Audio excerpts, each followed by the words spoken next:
It still says Well, Dr. Udot that the host.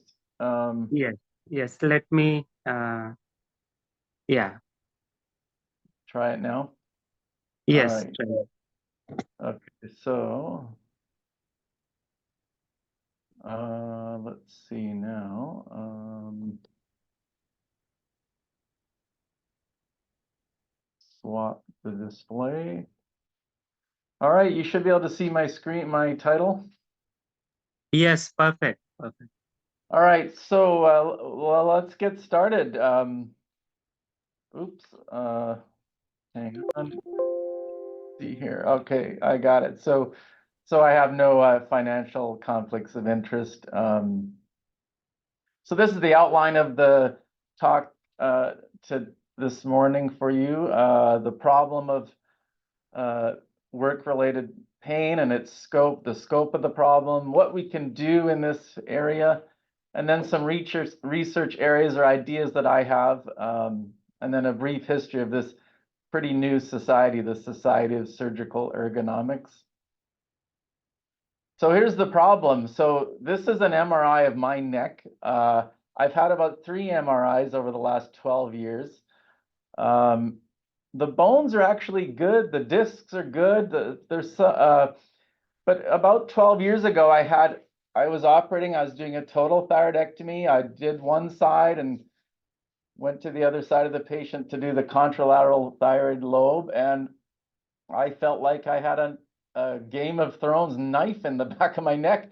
I mean, it was just intense, 10 out of 10 pain. And it subsided over the weeks, but I mean, that was just, I had to kind of stop for a while and gather my thoughts. But basically the acute pain turned into a chronic pain and it never disappeared. It's sort of like uh, 3, 4, 5 out of 10, 5 out of 10 pain all the time now. And these MRI, like I said, it doesn't really show much, but so it's a soft tissue pain. I tried acupuncture, I tried physical therapy, ibuprofen, NSAIDs, all sorts of things, and it just never went away. Um, well, it turns out that I'm not alone, and no one really talked about it when I was 12 years ago when it happened, but there has been a meta-analysis of about 5,000 surgeons, and 68% have pain from operating, especially in the back and the neck. I mean, those are the most common. 50% of folks have pain in the back and the neck, and less so in the arms and shoulders. And then some other things, fatigue, numbness, stiffness. But really, the pain turns out to be very common. And then what's shocking to me is this is a study looking at surgeons and comparing them to construction workers. And if you see on the left here, surgeons have a lot higher level or proportion of neck pain than first year apprentice construction workers. So 65%, in this study, surgeons had neck pain and 32% in construction workers, and shoulder and back a lot higher as well. So that to me, right off the bat was, we have issues doing our operations. And then, almost half across the board of multiple surgical societies on surveys show that about half of us, will fear that they will have a reduced, basically career longevity because of this problem. Let me just move this over. I think that might be blocking. Um, and this is right behind the wall next to me. This was my colleague, Dr. Talar Tajirian. She worked right next to me. She was a general surgeon, had a sort of niche hernia surgery practice. And she's public about this, but she had to quit. She is no longer in the office beside me. So a few years ago, neck pain, disc problem. She had a herniated disc and needed surgery. Finally, after sort of several years of non-operative treatment, she actually was forced to have surgery with a weak arm. And after the surgery, she could not operate. So this was a real big problem. And then I basically, in my own institution, I sent a survey not only to surgeons, but to also physicians of all specialties, you know, just like, is the problem the same? And of course it's the same. Why would it be any different? The 87% of physicians here have work-related MSK pain. 82% take it home with them. They still have pain at home. And it's caused some absenteeism, change in schedules, and then how many in that bottom right quadrant, how many of us were taught about ergonomic principles in residency or fellowship? Only 12%. As a resident, when I was a resident in the early 90s, not a single mention of surgical ergonomics, and not a single mention of pain, you know, pain. But staff, you know, 10 years, 20-year career surgeons, it's not just us. Residents have work-related MSK pain. So this is about 6 papers. Orthopedics, 70%, 77% has MSK pain. In this paper, 8 specialties, 45% of them, almost half, had neck pain for more than 2 months. Plastic surgeons, more than 40% had pain often. General surgery, 88% had pain, and 21% were most times of the day. OBGYN, 63%, urology, 64%. So it's everywhere, it's every year, it's older surgeons, younger surgeons, trainees, it's basically ubiquitous. So why do we have this problem? Well, this is me on the right, this is a resident on the left, and you can see that forward head posture. I'm doing a thyroidectomy. I might do 3 in a day, couple days a week, some weeks just 1 day a week, but it's that position, that forward head posture, that causes the problem. On the left, this is my colleague doing a Whipple, and I mean her neck is almost parallel to the floor, and then there's these crazy fixed repetitive postures that we assume during surgery. And on the bottom right here is, they put tape on this OBGYN surgeon just to show that, you know, her torso is not vertical, she's twisted. And then, I mean, I can remember as an intern assisting on these perineal procedures, you know, vulvar surgery and vaginal hysterectomies. I mean, it's just awful to be an assistant, I mean, torquing your body. So it's these fixed postures that give us the problem. And so if this is the craniovertebral angle, some people call it the cervical flexion angle, which is the complementary angle. But if this craniovertebral angle is less than 50 degrees, that's sort of a high risk position.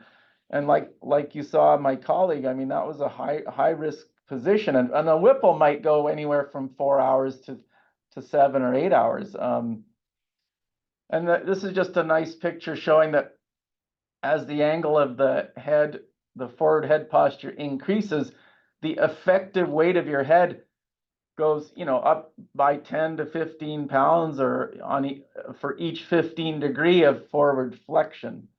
And this is a study of 53 surgeons representing 12 specialties. So they had these wearable devices. And on the left here, high risk position, 65% of the time in neck flexion, or 65% of surgeons were in this high risk, high flexion angles. Similar torso, not so much, but, and then shoulder occasionally is in a very high risk position, but it's really the neck and torso that has the most problems. And then we stand a long time. This is just a bunch of non-surgeon articles, you know, up to about 2 hours, you know, about a quarter of folks will start to have pain just standing in one spot, standing for a long time. We do that all the time. I mean, a small lumpectomy, breast, that's only like 40 minutes, that's okay. But, you know, a nipple sparing mastectomy, a total thyroidectomy, a neck dissection, whatever you might operate on, just standing is a problem for the low back. So what can we do? Here in the United States, the NIOSH, National Institute for Occupational Safety and Health, has this hierarchy of controls. And really what you want to do is try and eliminate the physical hazard, but that's pretty tough in surgery. And And although it's the most effective, it's pretty tough. So then the least effective is this PPE and administrative controls. And so I'll show you some examples in a bit. But you know, NIOSH, you can actually invite them to come to your workplace for whatever problem you're dealing with. And this is a study they did in police officers in San Diego. Were having problems, these police officers that riding their bikes had problem in the perineum and genital numbness. And NIOSH came and said, hey, well, how about we fix it by shortening the seat? So they did that, and they found that it was quite effective on these, police officers that only ride their bike every day, patrolling like the beaches and whatnot. And they have thousands of publications, but do they have any on surgery? I think not. There's like one, and it's not really ergonomics in surgery. So this is open surgery. These are just like this ergonomics 101, the title that Dr. Yadav had on the notice. But in open surgery, we obviously want to get to the person on the left with a neutral neck, an arm, elbow that's basically 90 degrees, and the cartoon on the right, that's not what you want. You don't want that incredible neck flexion, and you don't want static positions. And so you want your wrist, elbow, shoulder, neck at neutral position. And then continue on with open surgery. The table height should be adjusted to the height of the tallest person. Steps should be used for the short folks. Try and avoid asymmetric pelvic, the pelvic girdle. So you want your legs like hips width apart of your shoulders. Engage your muscles. So the cartoon on the right is obviously what we're working towards rather than the one on the left. And then for laparoscopic surgery, simple things. Table height, again, you want it lower so your elbows are more at 70 to 80 degrees. This is very important. You want your monitor, the height, the top of the screen should be at eye level or a slight downward gaze. The cartoon on the left is an awful position, and you might see that. Actually, I have an example of it in this talk. But and then robotic surgery, robotic surgery is taking off like wildfire here in the US, and it does have ergonomic attraction to it. But even so, there's some other issues with robotic surgery that can be problematic, with some neck stiffness and finger problems. So that's one thing that you can do. Those are administrative controls, and then micro breaks are also administrative controls. So let me tell you about intraoperative micro breaks. So there's a study. A lot of this comes from the Mayo Clinic. Dr. Susan Halbeck is a PhD, and she's also heavily involved in the Society of Surgical Ergonomics. She did a case series of 56 surgeons at 4 medical centers. And basically, surgeons did this micro break for about 1.5 to 2 minutes long, and they did it every 20 to 40 minutes. So here's the impact. Green is good, red is bad, no change in blue. So physical performance, the surgeons felt better, the mental focus overall better. I think one surgeon thought it was a little bit distracting. Pain and discomfort, a whole lot better, and fatigue better. So, they have this OR stretch code. I don't know if anyone wants to just scan that, but it will take you to the OR stretch website at the Mayo Clinic. But I want to show you a micro break that I did, just to show you how I do it. And so hopefully there's audio. You hear that? All right, guys, I think time for a micro break. All right. Yes, audible.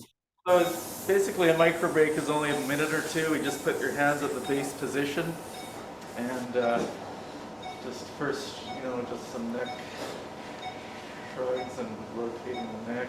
It's really the neck and shoulders for me that hurt during a case.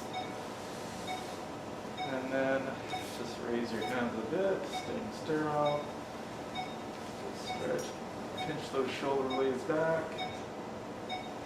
And now back to base position at your chest, and then keep the hands in that same position.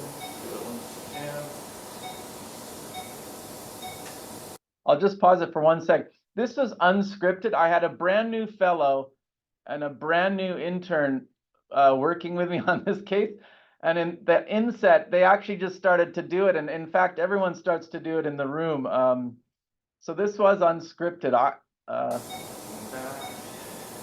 then neck to the side. The whole thing really only takes about a minute and a half or whatever. And now just a forward step, and then rotate towards the forward step foot, turning the torso and shoulders all the way back.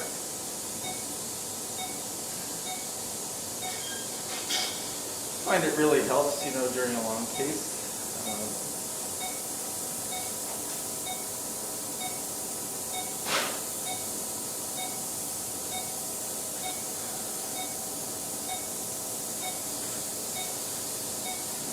Angle away from the forward. Feel that stretch on the side.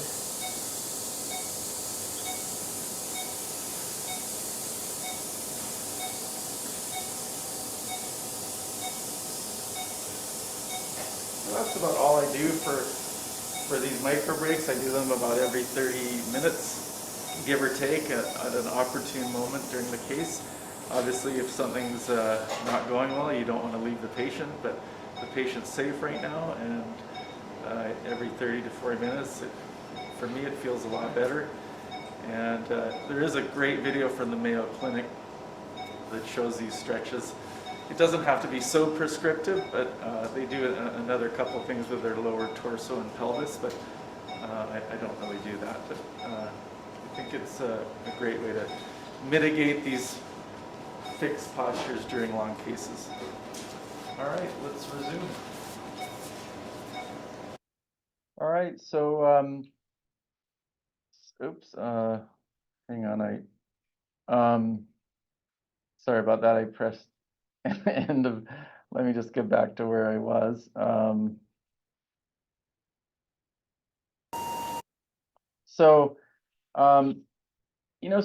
Some surgeons initially like, well, I can't step away from the patient, and I mean, there's so many times, whatever operations you do, whatever specialty you do, like for me, for thyroids, so the perfect time to do a break is after one lobe. So I actually personally cross over and stand on the contralateral side when I do a thyroidectomy. So for a total thyroidectomy, I walk across to the other side. So that gives you a time, you can do that, a micro break then. If you're doing frozen sections and you have to get closer to the speaker on the phone with your pathologist, we kind of take a break anyway from operating, but why not do a micro break during those times? And there's whatever you do, spine surgery, vascular surgery, I mean, there's lots of times you can step away. And like I said, you're not going to step away when you're dissecting the portal vein and you get into some bleeding. I mean, but let's be realistic. There's many times in the case when you can safely jump out, and like that study shows, and there's several more studies that show, it does help. And I just couldn't imagine not doing it. An 8-hour Whipple, never taking a break. So what else can we do besides that? You can get these anti-fatigue mats. So these people are standing on a sort of a rubber foam mat. The data on anti-fatigue mat is not great. There's a few studies out there, like 3 studies. They do seem to, rather than standing on a cement floor, I mean, most floors in our operating room are cement, other than some tiling of linoleum. But basically, the study showed that the mat helps lower leg discomfort. And also lower back. But there was this study there was a surgeon that actually thought the anti-fatigue mat made his back pain a lot worse, and his back pain actually flared up while standing on this. So it's not for everyone, but they're really cheap. And I have 2 in every room. I asked our operating room to put 2 anti-fatigue mats in every operating room, and so they're available for everyone. They're pretty cheap, so we did it. We have availability. Here's the other study with a mat on the left and no mat on the right. There does seem to be a less pain score standing on these mats. And you know, I mean, industrial kitchens pretty much are mandated in the US to have these mats, and it just makes a lot of sense. It's so much better than standing on a cement floor for an 8-hour Whipple or a 5-hour Whipple. I also recommend, whatever specialty you're in, to think outside the box. Let me walk you through this one. Dr. Yadav knows about this, but this is an operating microscope that neurosurgeons use and other, you know, microvascular reconstruction surgeons. This is a Zeiss operating microscope. And so this is that picture I showed you of my neck doing a thyroid. Well, I actually read this, a colorectal surgeon's, you know, I was talking about my neck pain, and he says, have you used the operating microscope? And I'm like, what are you talking about? And I went to PubMed, and about 10 years ago, there's an article on using the operating microscope for thyroid surgery, mainly for nerve identification, parathyroid identification, and not necessarily ergonomics. But there was a sentence in there about ergonomics. Anyway, I called up my friendly neighborhood neurosurgeons, and I played around with the scope in the hallway, and then I used it on a patient. They came in. I had about 3 neurosurgeons come in and throughout the day, making sure I was using it correctly. But the learning curve was, I mean, very quickly. You know, I could use it. You know, I was never trained in the operating microscope, but take a look at my neck angle. So that CVA, that craniovertebral angle, is 10 degrees. It should be close to 50, you know. And now, I mean, I'm like a meerkat standing up doing thyroid surgery. I mean, it's life-changing for me. This is more an example of substitution or almost elimination. But I can't use this for a lot of things. I was wondering about using it for axillary dissections, because actually standing on the above the arm and letting a trainee do the axillary dissection, my neck is more forward than ever with an ALND, and I was wondering about trying it for an axillary dissection, but I just use it for thyroids. Parathyroids I haven't used it for because every parathyroid looks so huge. Every parathyroid looks abnormal. I'd be harvesting a lot of parathyroids if I used it, but it's great, and I tabulated my time of surgery. It's no longer. You know, I open up platysma and expose the thyroid without the scope, and then I bring in the scope for the lobe, you know, each lobe or one lobe if I'm doing that, and it's great. It's awesome. Exoscopes, Dr. Yadav, I think he actually has experience in this more than me. I actually don't use these. But you know, these cameras that sit on a boom, and you can stand more upright and look at a monitor rather than through that tiny thyroid incision. There's a few brands out there. This is called the Orbi. So it has a long arm with the camera that you swing into view to view the operative field. But this is what I was talking about. So anyone in the audience want to say on the right what's wrong with this picture? So again, the top of the screen needs to be a lot lower. This guy's looking up. You know, you shouldn't do that for 2 hours. Hello? So basically, that's another, you know, tool that if you have that availability, you might try an exoscope. This is a paper on the exoscope, and the neck and torso is actually it does help with some the risk, you know, these ergonomically risky positions. But the arms are actually a little bit worse, you know, using the exoscope. And then not to be confused with exoskeleton. So I've been trialing with this company that this is called the neck spine, and you wear this vest. It has a carbon rod, and then this is the headpiece with the cables. And basically, I still can flex my head forward, but it provides almost like a an opposite force, so it kind of keeps my neck. It provides. It basically reduces the effective head weight, and so I've had a lot of good experience with this. I pretty much use it on every open case, and if I'm using the operating microscope, I don't use it, but I use it for pretty much everything else. So we'll shift gears into research opportunities. Basically, it's wide open. The galaxy is we can do whatever we want because there's barely anything written, and slowly but surely over the last 5 years, there's more and more written about surgical ergonomics. This is one area that I find fascinating. There's a real deficit in the reporting of our injuries in physicians.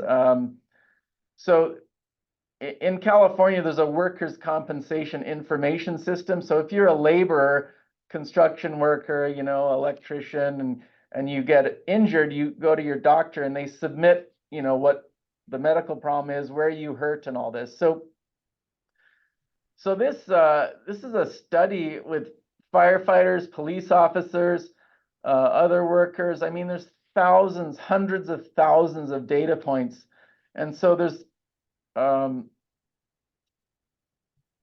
basically different years, 2005, 2008, 2011, and this shows the number of injuries per 1,000 workers in California. So this is really rich data. And do you think we know anything about surgeons' injuries other than those surveys we have? Like, survey data is really all we have. But wouldn't it be amazing if we had like a workers' comp similar database and on surgeons and what are our injuries? And this is the same database. This actually shows you that firefighters often have trunk injuries as in green, or upper extremity injuries. Police officers, less trunk injuries, but more upper extremity injuries and more multiple sites of injury. So this is a database, the workers' comp database, and wouldn't it be amazing if we collated a surgeon database with this? And then you can look at hand sizes and instrument problems. So the Mayo Clinic is doing this hand size, glove size survey, and especially OBGYN, which tends to be female dominant specialty, and females tend to have smaller hands, and they can have a lot of problems with the instrumentation. And if you want to take a screenshot of that optical square, you could even submit some data to Mayo Clinic. And then this other area that I'm fascinated in is in Major League Baseball here in the United States and youth baseball, there's a pitch count that once you exceed it, you're pulled off because of that explosive. I mean, look at this picture, the elbow, how it's totally twisting, and it's exploding basically. And I think maybe the same as cricket. I think in India they play a lot more cricket than baseball, but I think there's a lot of issues with I don't even know what the pitcher is called, the equivalent of the pitcher in cricket. But anyway, this is fascinating to me. My hypothesis is that there might be a count in surgery, like how many hours or weeks or how many days we operate a week, that once we exceed it, I think there's problems and maybe we shouldn't exceed that. So in Major League Baseball, they pull these pitchers out of the game to preserve their arms so that they don't get injured. That's basically it. I actually think that there is a pitch count, and I would love to find that number. Like, how many operations should we do in a day? How many in a week? And if we exceed it, are we running a risk of musculoskeletal problems? But what's fascinating to me is in two rapid succession articles a year or two or three ago came out, like, can you do 2 Whipples in a day, for example? So they looked at, outcomes in terms of how patients did, safety, mortality, and all that. And they said, yeah, you can do 2 Whipples in a day. And I'm reading these articles thinking, I I would never want to do 2 Whipples in a day, even if it's safe for a patient, because I don't think it's safe for a surgeon, with their neck pain and whatnot. So all this is right for research, and the young residents and junior faculty in Jabalpur could easily come up with some great studies. So I think I'm going to wrap up with the brief history of this new society, Society of Surgical Ergonomics. It started by Dr. Geeta Lal. She actually posted on Twitter at the time, it's now called X, that, is anyone interested in this interest group in surgical ergonomics? And so she set that up, and I joined, and it was all like-minded individuals. And then after about 6 months, I said, Geeta, why don't we start a new surgical society? And this is a picture from 1980, the first American Association of Endocrine Surgeons meeting. And I thought, Geeta, we need like a picture like this of our society that we should let's start one.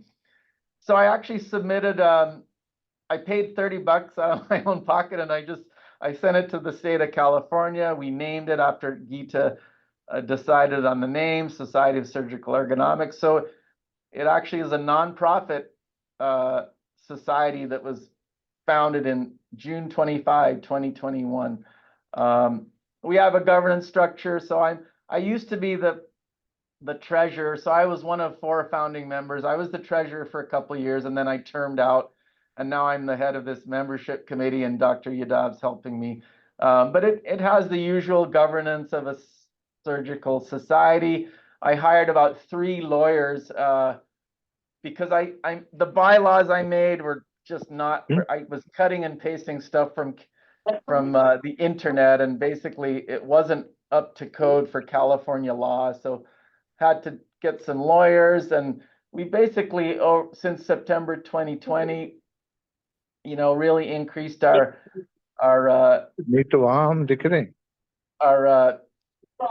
our scope here, and then it's going to culminate in September of 24 with this annual symposium. Yeah. Someone's on the call anyway. And then this is Twitter. From 522, we were at 1,000 followers, and then we're now at almost 5,000 followers as of yesterday. So I would encourage anyone to join. We were at Sages a year ago and had a great meeting at Sages. We also developed all these 5 or 4 people were instrumental in getting surgical ergonomics in the SCORE curriculum, which is the Surgical Council on Resident Education. So every resident in the United States has access to this curriculum to read basically online. And then finally, last slide, save the date for our November 1, 2024 virtual symposium. You can go to the website or get this take a picture of this optical scanner to get to the website, and it should be a nice meeting. It's just a day-long meeting. It'll be our 3rd, and the first 2, I'm telling you, were amazing. I mean, the scientific articles that people are doing, residents from the UK, United States, India. I mean, it's phenomenal. So with that, I think that's the end of my talk, and I'd be happy to answer any questions.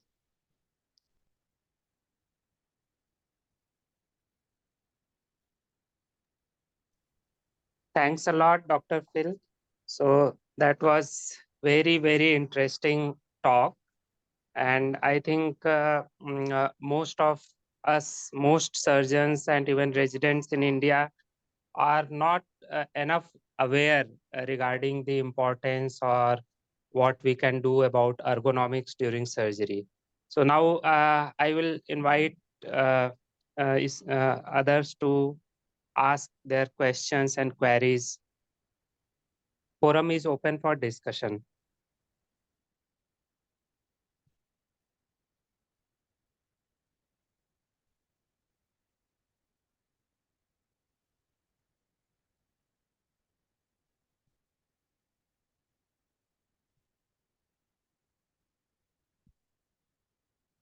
Thank you, sir, for the brilliant presentation. I just wanted to ask how how are you in US teaching your residents about this ergonomics? Is ergonomics in the curriculum now, or are you working on it? Yeah, it really depends what program. So Dr. Geeta Lal in Iowa City has it embedded in her curriculum.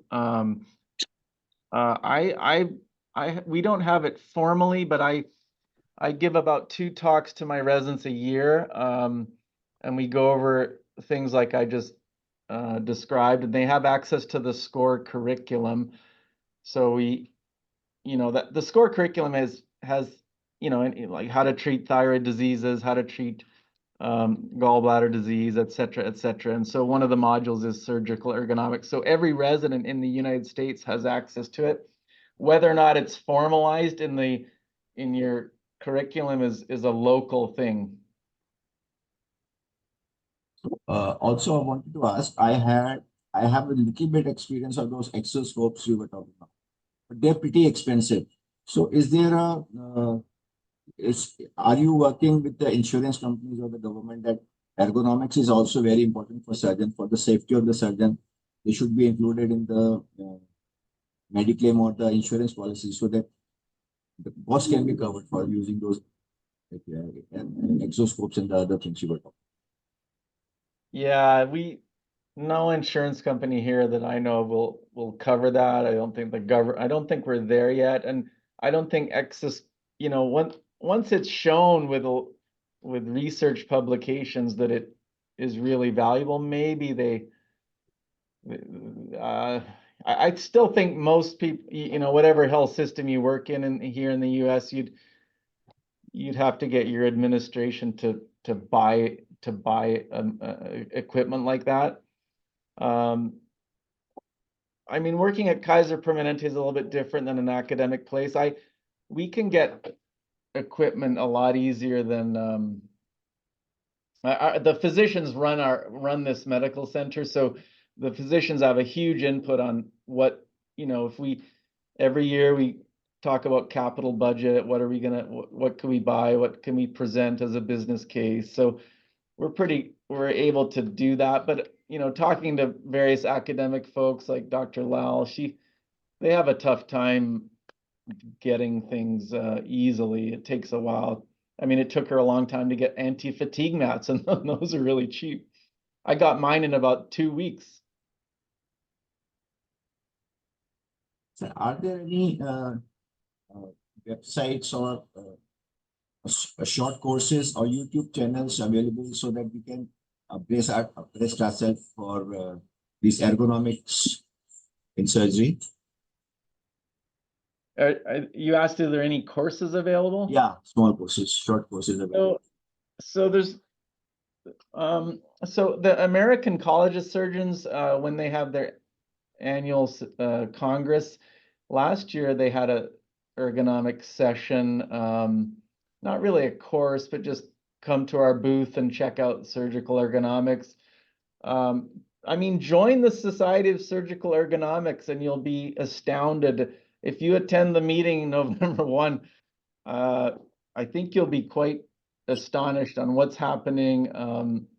There's a lot of residents getting involved in doing research. We had some good panels last year, great talks, about 11 scientific papers. So it's a pretty small meeting, but the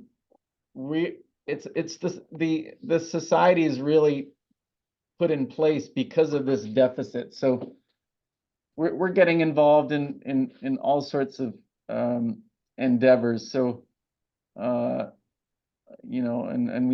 we would love for you guys to join and spread the word. Last one, sir. Are we planning any registry for surgeons to input their pains and aches after the surgery so that we can collate a bigger data? Yeah, it's a very tricky one. So I don't know if you're familiar with ACS NISQIP. My idea was to try, so ACS NISQIP, is I don't know if do people in Jabalpur know about NISQIP? Because that, if it's not, I'll expand a little more on it, but. We don't have all that. As Well, so NISQIP, any institution in United States, Canada, in fact, globally, can join NISQIP, but it is pricey. I think it's about $30,000 to join a year. And then you have to pay a nurse to review charts. But basically, 40 cases a week at your institution are captured, and then the outcomes are captured, 30-day outcomes, so mortality, morbidity, SSI rate, UTI, unplanned intubation, and the list goes on and on. And then all that data is funneled back to Chicago where it's housed, and then basically you can you can do research on your own data, but they come out with a risk-adjusted model of all the outcomes in your hospital for surgery. So what I wanted to do was to tack on a module of the ACS NISQIP that once you finish your case, whatever it is, a cholecystectomy, mastectomy, that you then answer like a 10-question questionnaire on ergonomics, pain, and all that, and submit it to NISQIP and have this module that then would then dovetail onto all the cases that are submitted. So that's my idea, and I have to see if it's feasible, but otherwise it's just your own, Dr. Yadav and I are doing a study on our pain after thyroid and parathyroid surgery, and also like there's a NASA, exertion level pain score or a score on like how much work did it take for you to take out this thyroid, and were you exhausted and this and that. So nothing's prime time nationally, but those are some of my thoughts. you'll be able to do it, but only thing is that 30,000 would be a bit too much. 30,000 for $30,000, I think I'll keep my pains with me, not the 30. I won't be giving $30,000 for the society to join. Yeah, that it's in the US compared to India, the numbers are, for a while we actually here we joined NISQIP a long time ago, and we did it for about 5 years, and then we stopped because the administration thought the return on investment was low, and so we stopped, and for 10 years we didn't do it, and then we rejoined. It's the most unparalleled risk-adjusted data for surgical outcomes there is, but it is pricey. There's no question about it.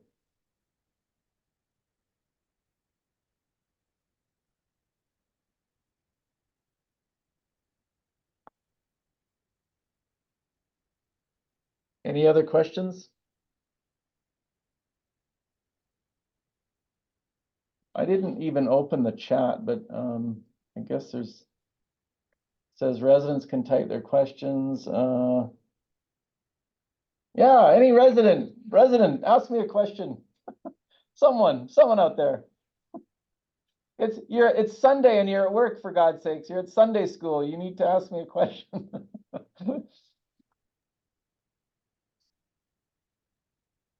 It's okay if you're too shy. No, I think for most of them, this surgical ergonomics is not priority as of now in their early career. So, and the other thing is that this residency training in India is hierarchical. So, like you have to follow the command, whatever the chief surgeon says, you have to adjust your posture, you have to do that. Like, Yeah. so, yeah. Yeah, so I can see why, a young surgeon resident won't be too interested in it. You're busy trying to learn the disease and when to operate and all that. But it's important, like those 6 articles or 8 articles on that nice flower I showed you. I mean, it's ubiquitous. You're going to run into problems if you don't address it. Now I take a pause. If my residents if I walk into the room, often my chief resident will do like a laparoscopic appendectomy, and and I walk into the room, and I don't have to scrub in on those, but I watch them and I show them things. And the first thing I do is put the screen, top of the screen to eye level. In every case, I'm harping on them about ergonomics, and the idea is to prevent what happened to me and what happened to 80% of endocrine head and neck surgeons with pain. I want that prevented. I don't want residents to get into the same problem. And the idea is to talk about it more. I mean, it's crazy. So 12 years ago, I was so 12 years ago, I got my pain, and then I was wondering if others had the problem. And I kind of sheepishly, about 3 years later, went to the AAES meeting, and I went up to this past president of the AAES, and I kind of whispered to him, I'm like, so and so, do you have neck pain? Because I didn't really want to talk about it, and no one talked about it. And he looked at me and goes, oh yeah, I had my C-spine fusion surgery, 3 years ago. And then I asked another past president, I kind of, an hour later asked someone completely different, hey, like whispering, with my tail between my legs, do you have neck pain when you operate? And she said, yes, I have it all the time. And and so basically so many people have it. And the idea is to just, who 15 years ago, people would have thought I was just absolutely crazy to talk about my neck pain, my personal neck pain, right? And now I just do it. I basically go around the country almost talking about it. And I think that it will help people, hopefully people get awareness, educated about it, make your residents, get the right ergonomics going. And I think everyone will be happier in 15 years.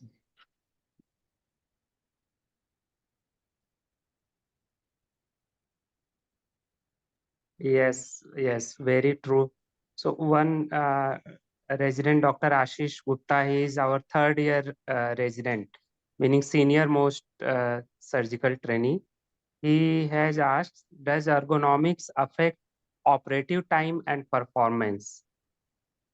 Well, it should actually make it better. So the micro break article is fascinating. So maybe the gray-haired surgeons would think, well, I'm not taking 3 micro breaks during that 2-hour case because it'll slow me down, right? But for the time that you're actually operating, you're, rather than thinking of your neck and your sore back, you're actually much more focused, other than that one case with that one red sliver. But you're more focused, so the case does not take longer doing a micro break. And let me oblige me with 1 more minute of an explanation. So I used to run marathons, and I run 3 marathons in my life. And when I learned to run a marathon, every mile of after every mile of running, you would walk 1 minute. So there's this LA Leggers group. That's their philosophy, and everyone did it. So you run a mile and walk a minute. And this is not for the elites, but when you're first starting out, that extra walking makes you finish the marathon quicker than if you did not do that. It sounds counterintuitive. So the similar thing is, if you take these micro breaks, you'll be quicker, more focused, and I think better off. So I think your performance is better. So that's just the micro break part. But standing properly with good posture and the table at the right height, and with your joints in neutral, absolutely your performance will be better. But we should prove it. Dr. Gupta, you should do a research project and prove it. Yes, I totally agree, Dr. Phil. So recently we were operating on a medullary thyroid cancer. So it was very big. He had very big lymph nodes and everything. And Dr. Ashish Gupta was assisting me. So I was not able to find the nerve on one side, recurrent laryngeal nerve.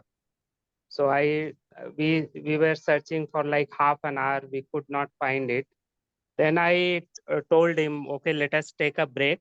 Then we took a break for 15 minutes. And do you know samosa? Samosa is Yeah, I love very, them. yeah, okay.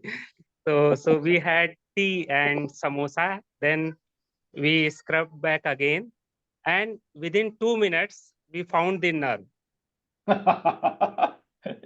Oh my, now I'm gonna have to bring samosas to work, so when I can't find the nerve, I'm like, let me just get a samosa. Yeah, no, I mean, you start to sweat and you're like, and you start to think of things other than the nerve, and you're sweating and you're hurting, and just take a break, and it allows you to refocus, and I think it's just very helpful, and more studies on these micro breaks are being published, so it barely lengthens it doesn't lengthen the procedure. And then what's also what I also think could be researched well is let me give you one operation, a Whipple. So I don't know who does those in Jabalpur, but I strongly believe that there should be a resection team and a closing anastomotic team. So, if you have a tough resection on one of those terrible cancers close to the vessels, and you're sweating for 6 hours and you finally get the tumor out, the most important part of the case is that pancreatic jejunostomy. And so, tag team. I really we tag team a lot here in my institution. I have colleagues who I'll say, okay, I resected that bad tumor. I'm going to take a break. Can you start doing the pancreatic OJ? And as long as you have trust in your colleagues, we should do that more often. I used to do all these big sarcomas myself, and I used to do the vascular stuff myself, and now it's like vascular surgeons dissect along blood vessels every single day.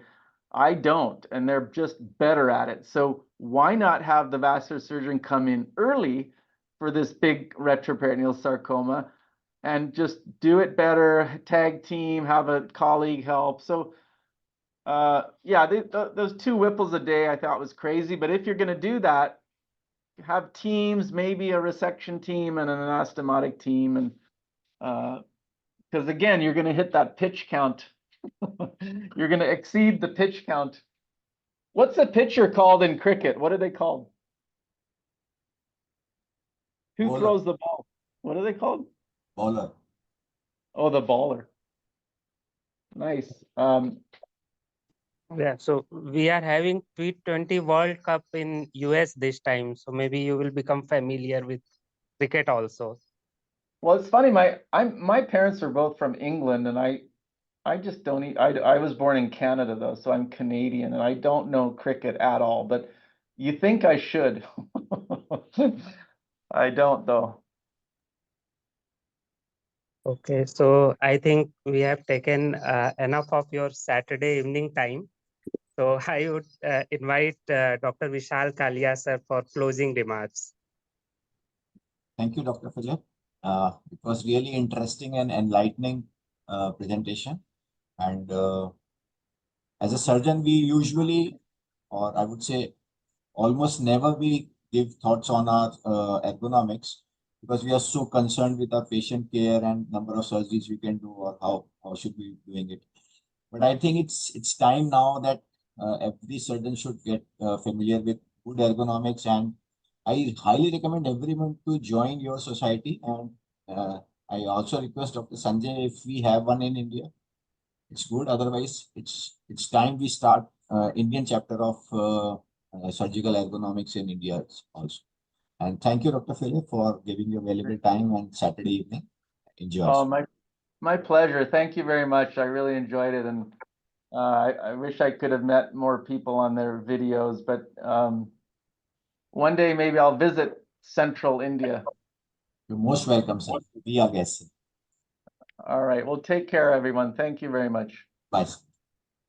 Bye-bye. Thank you. Bye, everyone. Thank you. Thanks, Sanjay. Thank you.